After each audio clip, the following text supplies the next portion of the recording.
Hey everybody, and welcome back to the Consummate Athlete Podcast. I'm Molly Herford. And I'm Peter Glassford. So I am crazy excited about today's episode. It's something that's, I'd say, really different for us. Out of all of our episodes, this is probably the farthest afield from, kind of our more normal consummate athlete thing. Today we're talking about organizing your life and specifically prioritizing fitness. So I am a total organizing nerd.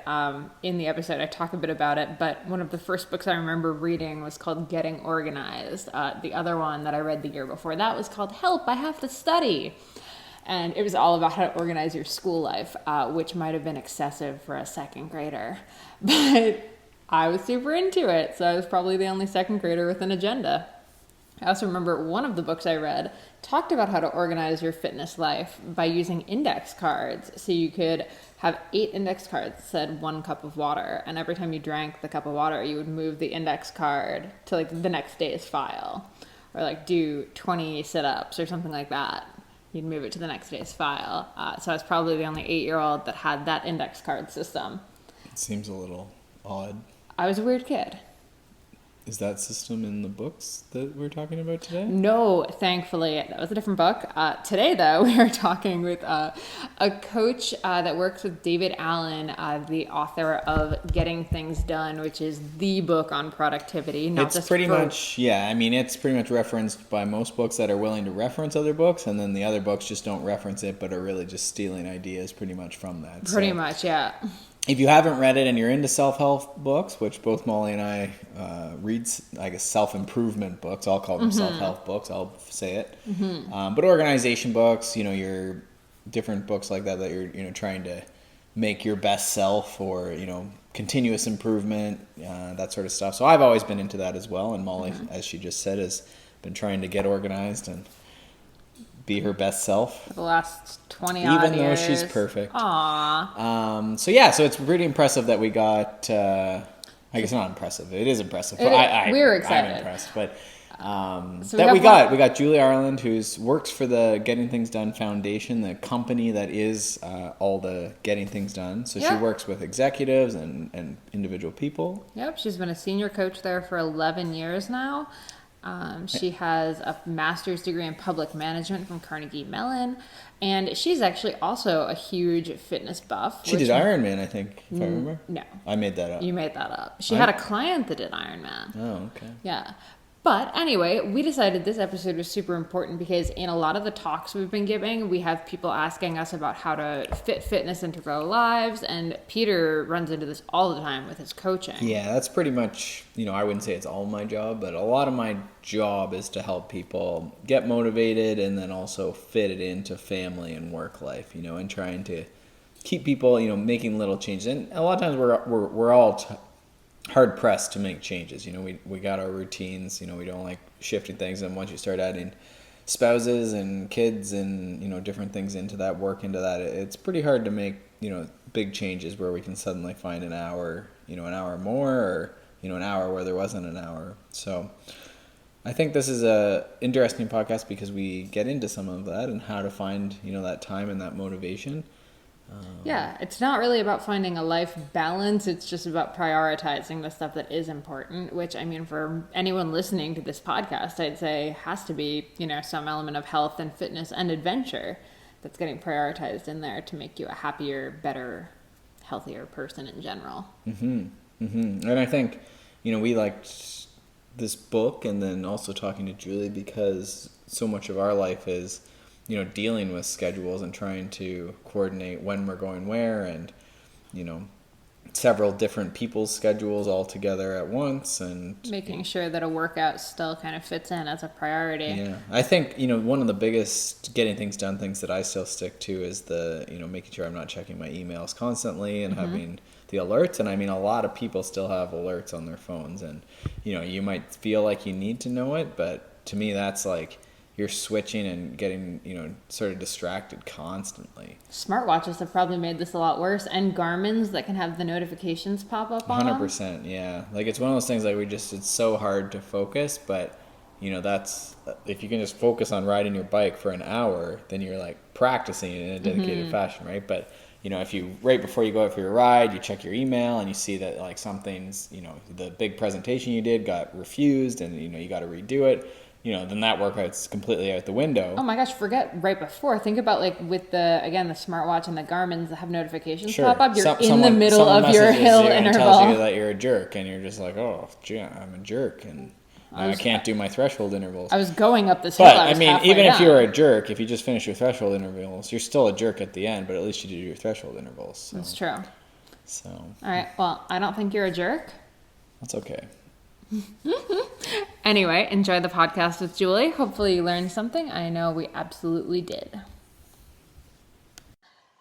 All right, welcome back to the Consummate Athlete podcast. Today I'm pretty excited about this topic as it's one that is near and dear to my heart. I always say when I was a kid, I used to read health and fitness books and organizational books. The first book I remember owning was when I was 7, and it was called Getting Things Organized. So I might have been the only 6-year-old with an inbox and an outbox on her desk. So when I discovered the GTD, or Getting Things Done method from David Allen, I just fell madly in love with it, which is why I'm very excited that today we have one of his coaches, Julie Ireland, who came to the David Allen Company after having a master's degree in public management from Carnegie Mellon. And she does one-on-one coaching with senior executives and entry-level staff kind of all across the board. And she's also a health and fitness fanatic. So I talked to her for an article on Bicycling Magazine, and we'll link to that in the show notes, about how to get more out of your daylight hours. So I knew after I talked to her for that I wanted to have her on the podcast. So today we're going to talk about fitness and how to become a consummate athlete when you are an incredibly busy person. So Julie, welcome to the podcast. Thank you so much. Thank you for having me. I'm also a very big organizational geek/nerd. So we may have been separated at birth. That's possible. I sincerely think so. I was going to say, we're going to have to like compare favorite books and like weirdest like filing system quirks or something. We probably have a lot of them in common. But yeah, let's get into it. The first thing I'd love for you to chat about is just sort of giving a quick overview of what the Getting Things Done methodology is in general, and then kind of how it goes from the office and into everyday life and personal growth. Because I think that's a thing that gets often really missed with stuff like this. Yeah, well, and I have to say, like, I always get very intimidated by this question, which sounds ridiculous because I have been teaching this for 11 years, but it's kind of hard to distill it down. Well, it's kind of sometimes I think hard to distill it down because there's a kind of a depth and breadth to what it is that we're teaching, way above and beyond what we would call basic productivity. So, kind of the nutshell, it's a workflow methodology outlined by David Allen in the book Getting Things Done, which is kind of one of those books that's sort of stood the test of time. Published it in 2001, and it's still just really out there. Kind of very ubiquitous in the world, and he did a re-release or a new edition back in 2015 where he kind of just keeps pushing his own, I guess up-leveling what it is that we're teaching, but it's really about helping people with their workflow. So people talk about productivity and organization. They're very popular words out in the world. I think in general, the population is pretty overwhelmed, and we kind of distill it down into 2 pieces. So one is what we call control, which is not trying to control things, but to get things under control. So people are inundated with stuff, emails, voicemails, checklists, people knocking on their door, so meetings, you kind of name it. People are just really overwhelmed. So kind of, the essence of what we're teaching is how to get that under control. Like, how do I get all the stuff coming at me, stuff I'm thinking about, tracked into a system that then I can look at and assess about, what has my attention, what I'm trying to,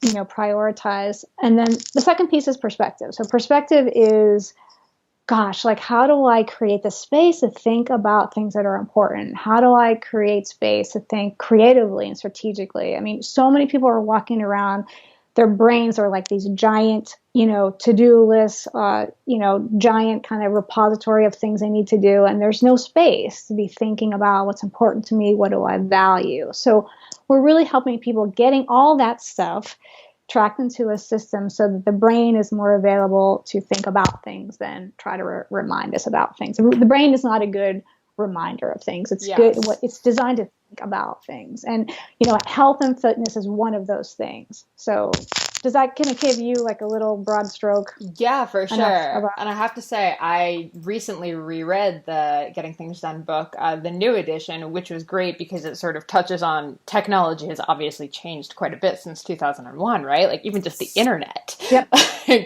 15 years ago, totally different.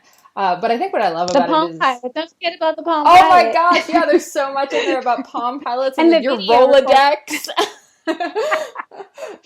So good. But what I love about it is like it's not like, oh, you need this specific planner or you need this agenda or this app. It's very open-ended with how you organize. It's more the methodology, of like how you're actually, I guess, putting the to-do things into whatever whatever planner or, listing thing that you use. So that's what I like. Definitely getting things like in a system. What doesn't matter what you use. People think now it's about an app. Like, oh, if I just have this new app that somehow like the thinking's going to get done for me, which is kind magically transform my life. Yeah, and we have a lot of stuff coming at us. I mean, it's really amazing. It's so funny. Like, I don't know if this is like the funny timing, but I was in the grocery store last night and I was watching myself like at the checkout counter, like go reach for like the Justin's dark chocolate peanut butter cups, which are my absolute favorite thing. Then looking at like the Self magazine with this like gorgeous, like very fit human being on the cover next to, Outdoor magazine. And I was like watching my thought process, like, wow, I really need to cut back on sugar. Wow, I really need to do more Pilates. Really, now I really need to think about snowboarding. And then I check out and I just kind of don't think about those things. And I'm in my car and thinking about a million other things. And then, it's amazing how that stuff just generates all these open loops, that the brain is trying to track now instead of my system. Yep. And I have to just jump in and say, I just interviewed Justin of Justin's Peanut Butter like last month. Shut up. Oh. I know. I was like starstruck. I don't get starstruck by like world champions, but him, I'm just like, I love your almond butter so much. I'm like, oh my God. Totally that hazelnut chocolate stuff. What is in there? Right. Amazing. Amazing. So I feel you on the dark chocolate peanut butter cups. Oh my gosh. So anyway, I guess like the next thing though is, so Getting Things Done method, how can it relate to, your fitness and your personal growth? Just kind of zooming in on that. Yeah. Well, we kind of look at, the perspective piece that I was referring to earlier, Molly, we kind of look at our kind of lives in different levels, like from the ground up. Mm-hmm. So on the ground level, we have what we call the runway, which is the action level. And that's where we live day to day, right? We're buying eggs at the supermarket. We're making phone calls. We're sending emails. I'm on the phone with you. Later on, I'm going to, go to yoga. It's like day-to-day rigorous action level based. And then the level above that is projects, which is these are the things that I have my attention on. I got to do something about. I got to complete in the short-term future, like plan my Thanksgiving holiday and hire a new, programmer, complete the report for the, GTD Connect members.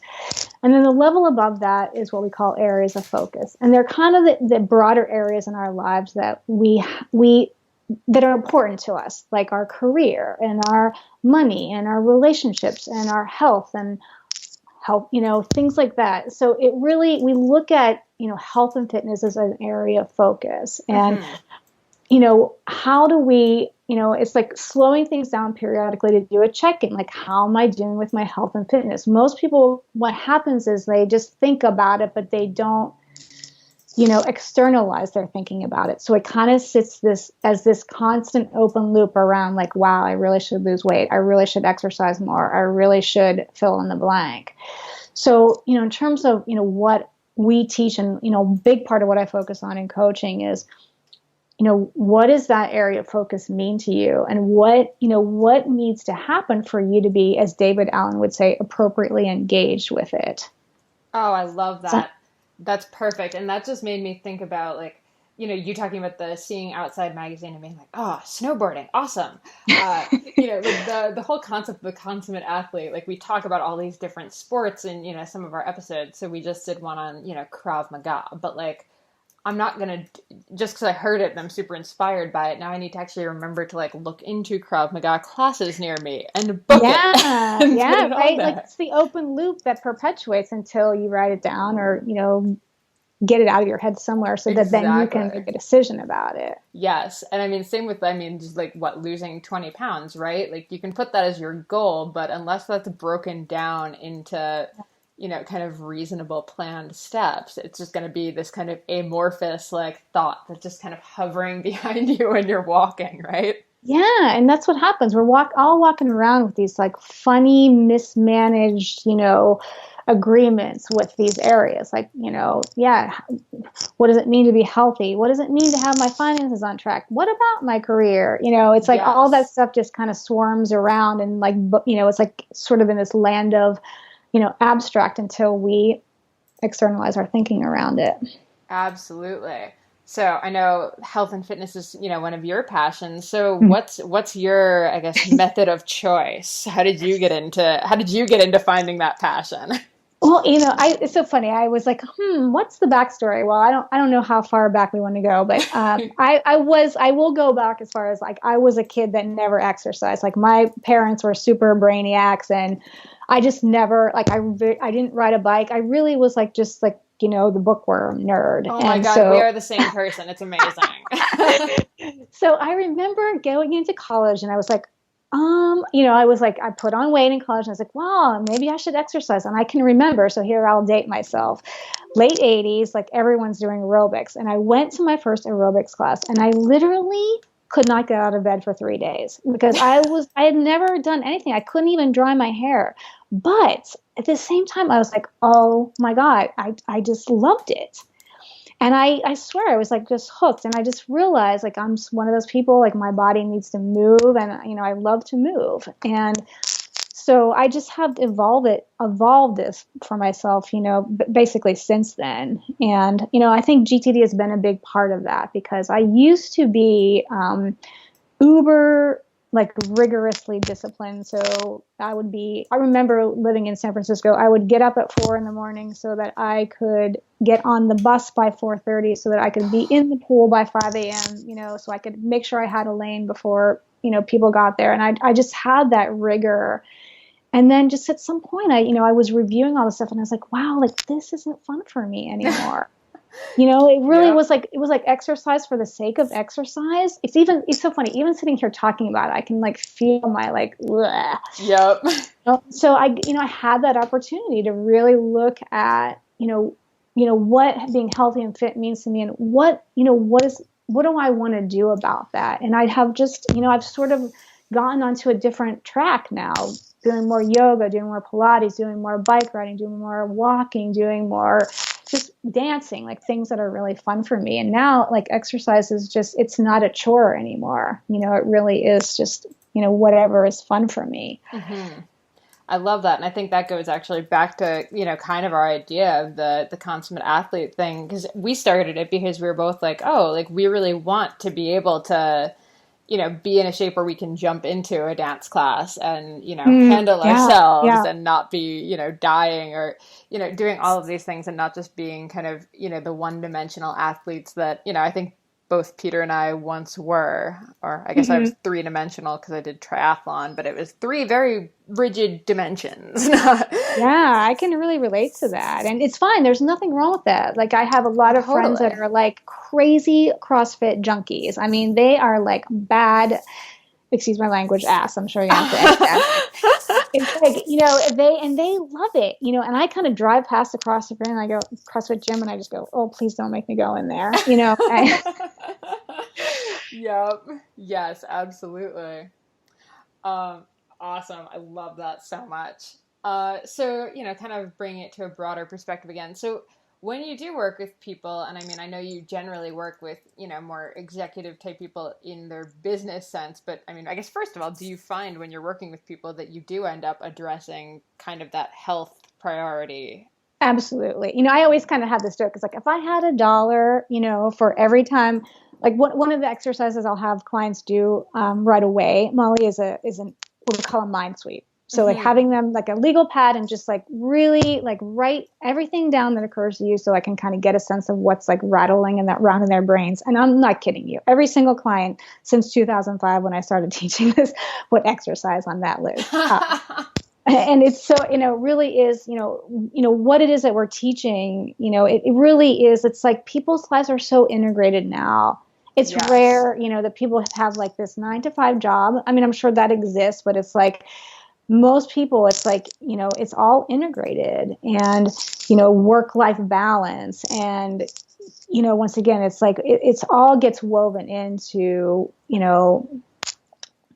this process that we call getting things done, so that, people are there. It's not like, okay, I'm just going to do this for work anymore. Like, that's just impossible, I think, for most people anyway. And not to mention the clients, we have such a broader stroke with clients than we did when I started teaching it. It really is, I'm working with college students now. I'm Mm-hmm. working with, like a mom who has an 8-year-old artistic son, a graphic designer. It's not just kind of the corporate America clients by any means anymore, or not just the Totally. corporate America clients. Yeah.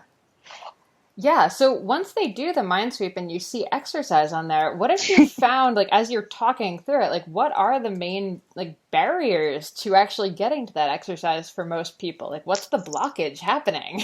Yeah, it's tough. And of course it's like, in one sense it's unique to each person. And on the other sense, I really think it comes down to a couple of things that I see, and I'm sure there are others, but like kind of the two main challenges that I see people experiencing. One, of course, is just the scheduling aspect. I mean, I have a current client who gets up at 3 and exercises from 3 a.m. to 4 a.m. And she meditates from 4 to 5 a.m. And then she kind of showers and gets ready from 5 to 6. And 6, she has a 90-minute commute. So she's at her desk at 7:30, works all day, and then she gets home at 10 o'clock at night. And so she's the only time she can find to work out is 3 in the morning, and she's willing to do that. Oh my It's a very goodness. extreme, it's an extreme case, but I have to say it's not entirely uncommon. Like, people are really challenged with like back-to-back meetings and commuting and picking up kids at school. Like, I have a client who, his wife was kind of the kind of care, kind of pick up the school, chauffeur, so to speak. And she started another job. And so he's now doing that. And he basically just lost 15 hours a week because now, Right. his availability to do that. And I think that's just, that's very, very common. I mean, I'm not even one of these like super, super like busy people. And I just watch my own challenge with that. And then I think the second piece is, it's like a deeper piece, Molly, Mm-hmm. around what I kind of call the mismanaged agreement. So I think people kind of walk around, like I have a really good friend here in LA who he wants to be fit, and he has this photo of Tim McGraw smack on the middle of his refrigerator, like the super ripped Tim McGraw, that we all want to look Yep. like. But my friend is French, and he loves cheese and bread and red wine in, a high volume. Yep. And I just watched the struggle where like he wants to look like Tim McGraw, but he hates to exercise. And so it's like one of those things I really try to help him with. It's like, how do you come to an agreement on what it is that you're really willing to do? Because maybe it might just be adjusting that. Like, there's nothing wrong with saying like, I really don't want to exercise and I want to do as little of it as I can, or I really want to exercise more and I'm really willing to make adjustments to get there. And just being super clear and conscious about it. I remember another client I worked with who we literally mapped out a 2-week map of her life. She was a physician with a 2-year-old. And we just looked at like pretty much every hour, every day, including sleep. And she was going to have to get up at like 4 a.m. It was the only time she could find, and she wasn't willing to do it. And Mm-hmm. so she was like, until something changes, I'm not going to exercise. And she just was so relaxed after that. because it was like this giant open loop. It was like this cloud, like this pigpen cloud around her head. Yes. I think actually what you were just talking about with your friend in LA is so common where people think it has to be all or nothing, right? Like he has to just cut out everything and like do crazy exercise or just not gonna start. Well, and not to mention like here in LA, it's like you just walk out on the sidewalk and like they're just like beautiful people and they're beautiful, gorgeous, like match exercise clothes that just look, Yep. But I actually think that's also a great point too, where, like I used to be that way, Molly. I really was like, so, if I didn't have like at least a 30-minute swim and a 30-minute weightlifting session or like a 60-minute spin class, like it didn't count, so to speak. And I don't do that anymore. Totally. It's like a little bit is better than nothing. So I had just adjusted what that like what success means to me in terms of exercise.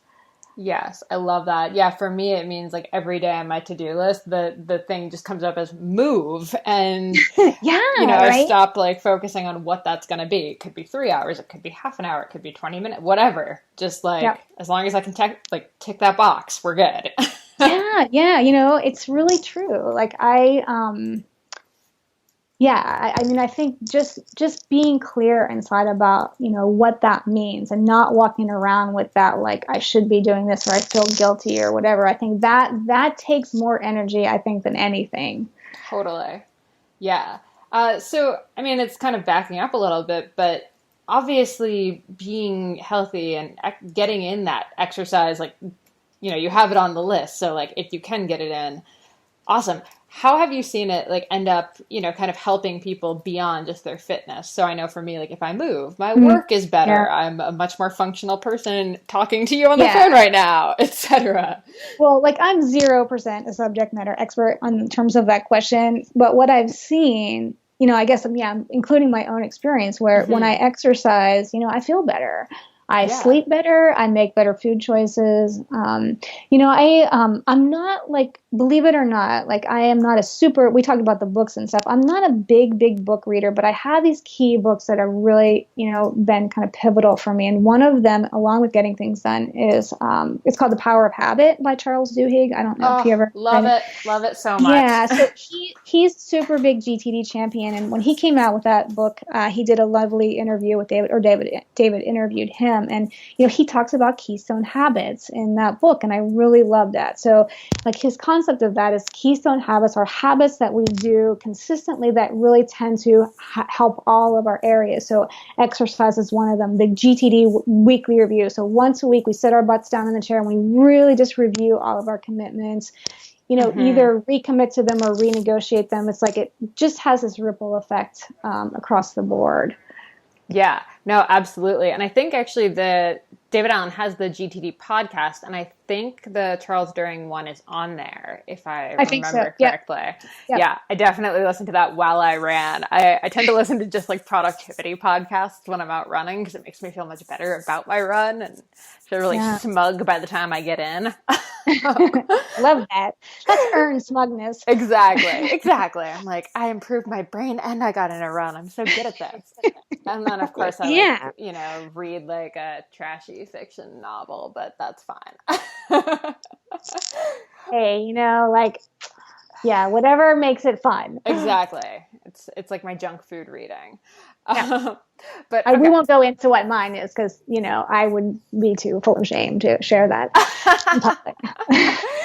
I know people are always super impressed. They're like, wow, you're reading a lot. I'm like, yeah, this is the equivalent of like you binge watching like The Big Bang Theory or something. This is not impressive. I promise you. But thank God for Kindles because now you can like read and pretend that you're reading this really intellectual thing. Because no one can see you can't see the cover. It's great. Anyway, all right. When you are working with clients who do decide that exercise is one of their, priorities for making their lives better, is there like a best way you suggest to start adding it into their lives? Is there like a baby step you start with? Yeah, I'm a big fan of the baby steps. Love it.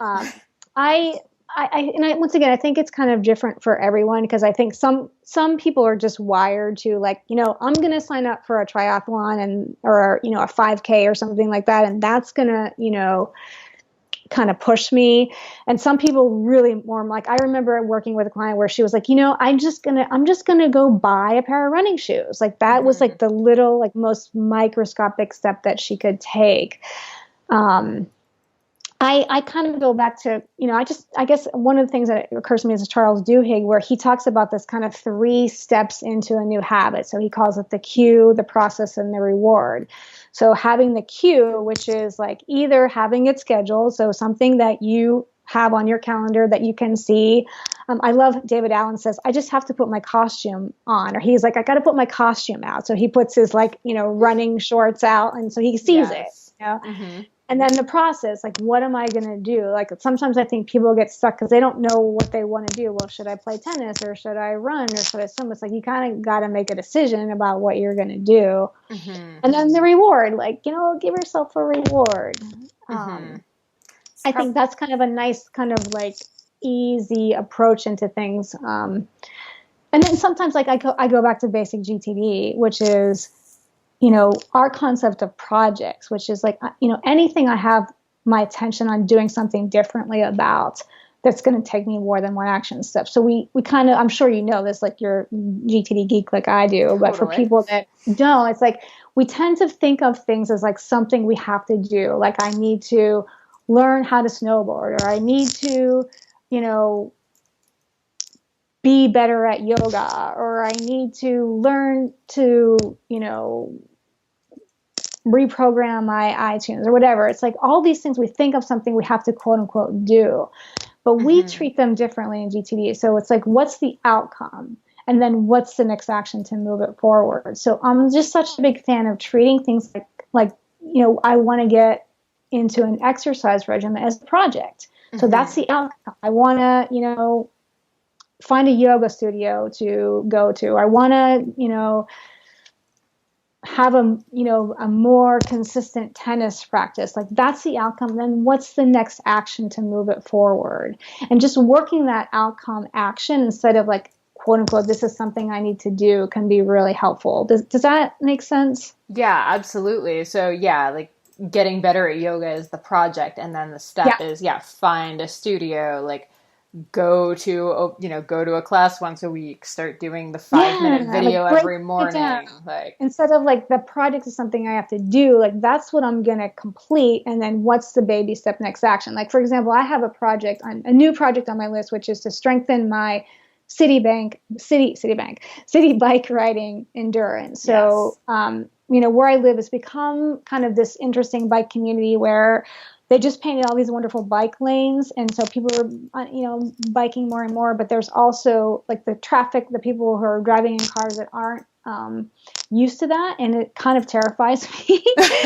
So, but I want to, it's really important to me. I want to do more of my errands on a bike, and I want to kind of build my biking muscles. So I just made that a project. And then I made a next action to just go buy a biking helmet. So it's like, that's something I can do to like move into that project. And, it's like, instead of like just trying to figure it out, I have an outcome and a next action, and it just feels more doable for me. Hey everybody, we're going to interrupt the podcast for just a second for a quick word from a new sponsor. Are you a consummate athlete? I think so. I think so too. Why don't you head over to healthiq.com/consummateathlete, help out the podcast, and also check out your Health IQ.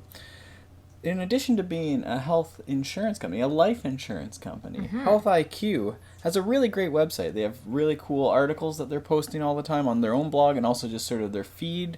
I clicked on actually 3 or 4 while I was there, just interesting articles that popped up. So it might be a real great website to visit just on the regular anyhow, even if you don't want life insurance. That said, life insurance has been something that you and I have actually been talking about a ton recently. And the cool thing about Health IQ is they actually have special rates on life insurance for Consummate athletes. Yeah, they basically advocate for lower rates for healthy people. You know, your weightlifters, your runners, your cyclists. High five. Yeah, I guess high five if you're one of those people. And so basically they're trying to leverage the fact that there's lower risk for cancer, say 45% lower, even 18% lower heart disease risk, and 28% lower risk of early death for active people. So Double again, high five. that's great. So why would you pay those higher rates, that are taking those averages, all those people who are, doing those unhealthy things, they're not out running, putting in the miles, being healthy. So yeah, basically their idea is that, getting lower rates for life insurance, which might fit into your sort of overall financial plan, or it may not. But in any case, why don't you head over to healthiq.com/consummate athlete. Again, help out the podcast, check out some cool articles, maybe take a few of their quizzes. I actually got 2 wrong on their weightlifting quiz. Wah, wah. So, yeah, still a pretty good score, though. I think I beat 63 million Americans. So why don't you go to healthiq.com, see how many Americans you can beat. It's weird. I apologize to the Americans. You could beat an American if you were an American. That happens. So, I forgot you were Canadian. healthiq.com/consummate athlete. Thanks, guys. And now back to the podcast.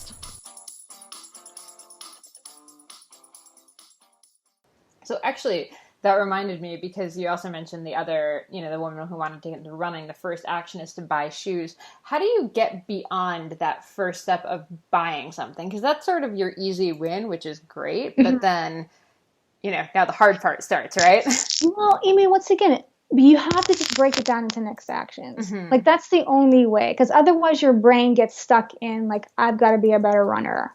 And you can't actually just do that. So I think that's why, so many people procrastinate on things. Like, either they haven't defined what the outcome is, or they haven't really distilled it down to a next action. So it kind of sits in this weird land of abstract vagueness. So it's like, once I buy the shoes, what's the next action? Well, I need to find, a running buddy. So I'm going to call my friend Molly and we're going to start running. Or I'm going to look for a meetup group for the runners. Or I'm going to, for me, I also had a project recently, which is I wanted to get back into yoga. So the project was to find a studio. The next action was to do a Yelp search.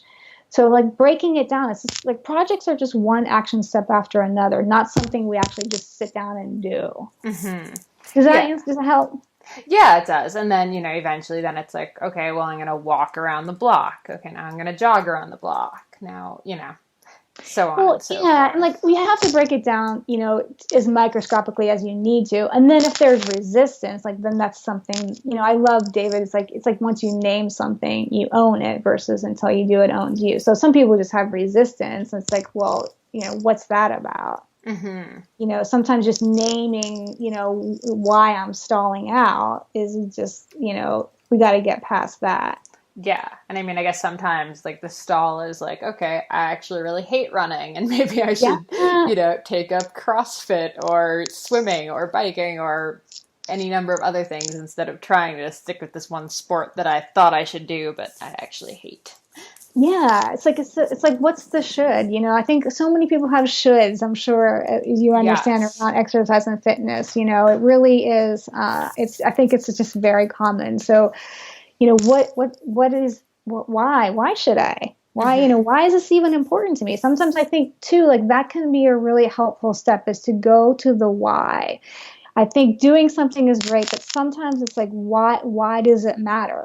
Why does doing yoga matter to me? Well, I'm approaching 50. I want to be more flexible. I want to, really be stronger, so that I can, have, so I can have, more, create more longevity. I want to be, I want to be riding a bike when I'm 90, if I make it that far. So addressing sometimes the why around it can really get us over the hump if there's resistance. No, I think that's great. And I think, it also can kind of go the opposite way, right? For some people, it might be oh, I thought I should do yoga because my friend did it, but this is just not working for me. So figuring out what the next thing to do is, instead of, going with what we should do. 100%. I think it's so tricky. I think this is, it really, just in terms of, what I've had the privilege of working with people around this, it's, I think it is tricky. It's not like this kind of one size fits all formula by any means, which is probably where there are a ton of health and fitness coaches out there. It's true. Trying to help people. Yeah, absolutely. So I guess of all the clients you've coached, what are some of like and this is obviously going to be a totally, subjective question. But some of like the best and like most successful health and fitness habits that you've seen new clients adapt to, like meditation is really in right now. Doing morning workouts, obviously, a lot of 3 and 4 a.m. people, which I cannot fathom. I know. Well, I think it really is about like finding what works for you, something that you enjoy, something that you want to do because you want to do it, not because your friend says you should do it or like Self Magazine says you should do it. Totally. I know for me, I realized that I used to be a really big morning workout person, obviously, if I was getting up at 4, and purely because it was convenient. But I realized somewhere along the line where, I'm a morning person, so my brain's super active and engaged in the morning, and I was losing all that by being in the gym.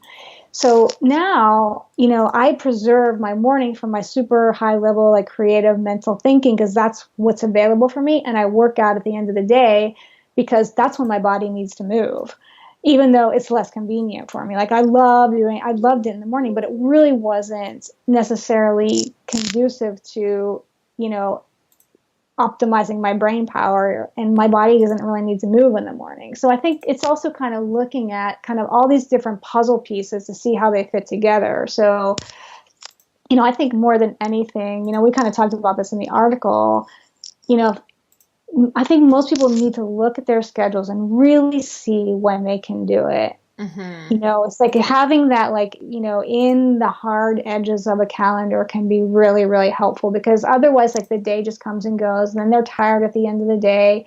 They've got to feed their kids dinner or whatever that is, and they're too tired, and another day has gone by and they haven't exercised and they feel bad about it.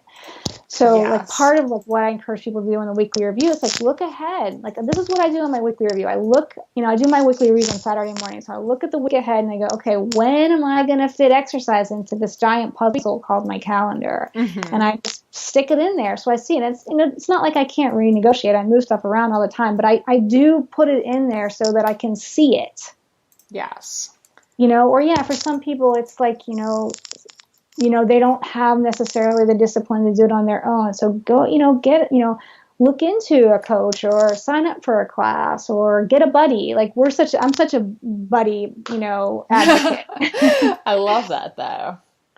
I think that's one of the coolest things about our lives, because like we're on the road most of the time. So mm-hmm. finding buddies is always hard, but when we do, it's always like different people, and it's been, one of the coolest things, and kind of part of why we started this podcast. So, that way, wherever we go, we can usually find somebody new that we've, talked to, or friend of a friend type thing, which is awesome.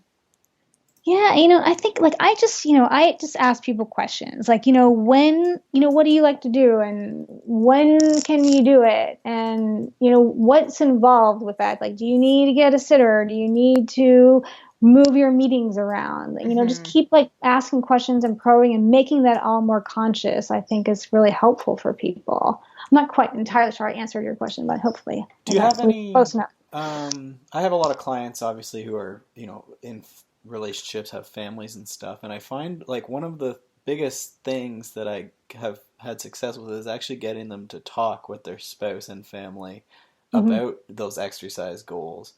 Yeah. And there's usually time, and it's usually a trade, Mm-hmm. Yep. I'll go exercise in the morning or meet up with a friend for coffee or whatever. And then, I'll go play with the kids in the afternoon while you go and do your exercise and socializing and stuff. But it seems like a lot of people don't actually have that level of communication. They haven't honed that in their relationship, or they've lost it through, as the kids come and stuff and life gets hectic.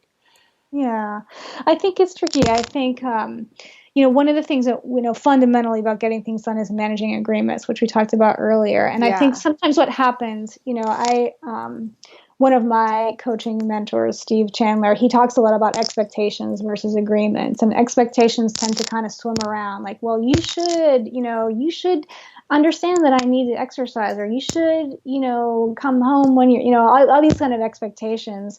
I find sometimes like, it really is helpful to kind of get it into an agreement, which means, as you were saying, like clear communication. So, really getting clear with each other, like what's important and, what kind of trade-offs. That way you're really drilling it down to an agreement instead of just like, kind of abstract expectation that sits around as like another pigpen cloud. I love that. I think that's 100% true. And I think most people probably have trouble even defining it for themselves exactly. So then bringing it to their significant other gets even harder, right? Yeah, and and it's interesting. I'm so sorry. There's a big helicopter going over. It's LA. We kind of expect it. It would have been weird if we hadn't heard that, or like sirens or something. One of the things it's like just been seems like it's very present for me now in terms of whatever, work I'm doing, with myself and, as my own client, I suppose, and the clients I'm working with are these areas of focus and how they tend to bump up against each other. So like, spending time with kids versus, trying to get to the gym, or spending time like updating my spending and my budget versus doing other things. And, I just think it's important to sit down, periodically, like typically I'll recommend once a month, and just putting them all out: money, home, relationships, love, all these things, and just saying, okay, right now, each of these areas, how am I feeling about my engagement? And if it's not really where it needs to be, what can I do to shift it? And who do I need to communicate that to? Mm-hmm. And like all of a sudden, it's like instead of this like weird fog, we're kind of moving the puzzle pieces around, and it can be very, very empowering. And once again, just understanding that sometimes, very often there's a trade-off, right? If I choose to do this, I was in Salt Lake City for coaching, and my friends were like, you got to go to the temple because it's so beautiful. And, I love culture and art and design and architecture. And I was like, yeah, I'm going to go do that. And then I realized like I worked such a long day with a client that I had like 45 minutes, and I chose to exercise instead, because that area of focus just rose to the surface in that moment. Doesn't mean next week maybe I would have gone to the temple instead. Mm-hmm. So it's just being as conscious as we can about, how we want to relate to these areas and how it affects other people. Yeah, for sure. That makes perfect sense. And then I think actually that kind of goes nicely into this last thing I want to touch on, which is handling those setbacks and skipped sessions. Mm-hmm. And I think, you've kind of touched on that, but yeah, like dealing with that and getting back to it, right? Like it's so easy once we've skipped one to then skip another, and then we've stopped. Yeah, well, it just always comes down to that agreement. And, agreements, as long as we're doing it consciously, then we're actually renegotiating it versus breaking the agreement, which is when we feel bad. Mm-hmm. So, like, sometimes it's like, yesterday was a good example. I had yoga scheduled, and at the end of the day, I just was like, I don't have the juice for it. And I just renegotiated it. I didn't blow it off, and I didn't skip it, and I didn't feel bad about it because I did it super consciously. Mm-hmm. So I just think the more awareness we can bring into when we move stuff, because this happens a lot. People will have workouts in their schedule and they don't do it, and then they feel bad about it. So we have to be willing to probe. It's like, what happened? So, no need to judge it. It's like you just have to be curious about what happened. Well, I made this other thing more important. Okay, great. Why did you make that other thing more important? Mm-hmm. Well, because blah, blah. Great. All you did was make a choice. Totally. So there's no need to feel bad about it. But we will feel bad about it if we keep blowing it off or we keep breaking that agreement. Then we kind of start to, the internal trust starts to break down. And then the next time we commit to something, we get, it's like, we have that kind of tentativeness in terms of the commitment because we broke it the last time. And that is the kind of a cycle that we don't really want to get into. Yeah. No, I think that was perfect. And I think that comes up, to get back to the GTD nerdiness here. The weekly review, I think, is always the time I start thinking about that. Really checking in with, whether I've kept up with it for the week and like, okay, what can I do going forward? Not stressing on, what's happened, I guess. Yeah, and once again, it's like it's okay to renegotiate stuff. It's like if something else shows up that in that moment, in the best of my knowledge and ability and wisdom right now, this takes precedence, it's like I have to make it okay and trust that I'm making the best decision. Mm-hmm. I love that. All right, I think that pretty much covers it. Do you have anything else you wanted to touch on, or anything else you think people should know to, Oh my make their gosh, getting things done include I'm health and gonna think of fitness? something later, and I'm I gonna be know, like, I what did know. I say? Every time I do one of these, I get off the phone, I'm like, why? No, I just appreciate the invitation, and I just it's really great to meet you both, and I do love this topic, and I really I guess more than anything I just have so much empathy and compassion because it's one of those things I think people tend to struggle with, and all it takes is just a little like focus, like conscious focus, attention, and what am I going to do about this? Like, what do I need to do to get this particular area of focus called health and fitness like to a place where I'm really really happy with it, and that might be doing nothing, or that might be like in my case like doing more yoga and getting a bike helmet. Mm-hmm. But just kind of getting clear about what the appropriate engagement is, and then what am I going to do about it, and just making that more conscious. I love that. And next time we're in LA, which actually should be, I think most of the month of February, we're going to be in the Southern California area. So we'll have to put your Nice. new bike helmet to use and maybe go out for a ride or something. Yeah, that would be great. That would be wonderful. Awesome. Fantastic. We're going to include a bunch of links to all of the different getting things done, the website, the book, some of the Charles Duhigg Power of Habit, another one of my favorites too. So awesome. And yeah, we'll keep you posted on when the episode's out and all that. But thank you so, so much for chatting. It was Thank fantastic you. getting to talk to you. Yeah, you too. You both. It was really, really great. Thank you so much for the invitation. Anytime. All right. Thanks, Julie. Thank you, You're so Julie. We'll welcome. chat soon. All Take right. care. All right. You Bye. too. Bye.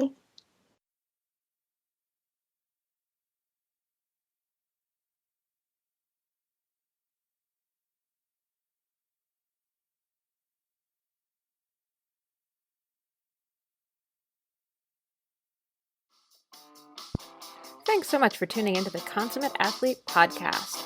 We would love it if you'd go over to iTunes and leave us a review. And if you have any ideas or people you'd love to see on the podcast, feel free to tweet at us at Peter Glassford and at Molly J. Herford, or find us over at consummateathlete.com. Thanks for listening, and we'll see you next time.